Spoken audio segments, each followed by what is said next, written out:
আমি যেখানে ডিউটিতে যাই আমার সেন্টারের পাশেই একটা বেশ বড় রাধাকৃষ্ণের মন্দির আছে।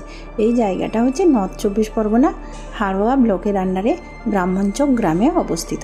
এখানে বিভিন্ন টাইমে বিভিন্ন রকম অনুষ্ঠান হয় এবং দুর্গাপুজোর টাইমেও এই মন্দিরের পাশের রুমে ঠাকুর গড়ে বেশ বড় করে ধুমধাম করে পুজো হয়। অনেক দিন থেকে ঠাকুর গড়া হচ্ছে।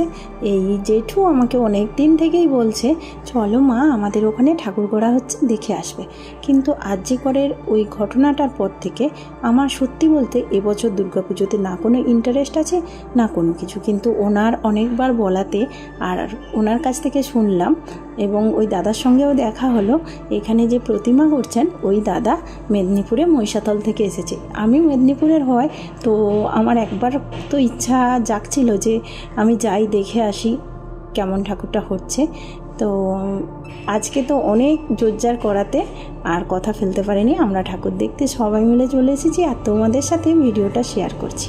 একসাথে এত দেবতা দেখে আমি জিজ্ঞাসা করে বসলাম যে এটা তো এক জায়গারই ঠাকুর করা হচ্ছে, তো এত দেবদেবী কেন? তো জানতে পারলাম যে এখানে নবদুর্গার পুজো করা হয়, তাই তো দেবদেবীর মূর্তি করা হচ্ছে। এখনও সমস্ত দেবদেবীর বস্ত্র পরিধান করানো হয়নি, শুধুমাত্র মা সরস্বতী এবং মা দুর্গার বস্ত্র পরিধান করানো হয়েছে। সমস্ত দেবদেবীর বস্ত্র পরানো হয়ে গেলে এবং কমপ্লিটভাবে সাজিয়ে দিলে কি যে সুন্দর লাগবে সেটা ভেবে আমি ব্যাকুল হচ্ছি। সুন্দরভাবে সাজানো হয়ে গেলে সেই ভিডিওটাও আমি তোমাদের সাথে শেয়ার করব। ওকে বন্ধুরা, টাটা, দেখা হচ্ছে নেক্সট ভিডিওতে। আমার ভিডিওটা কেমন লেগেছে অবশ্যই কমেন্ট করে জানিও।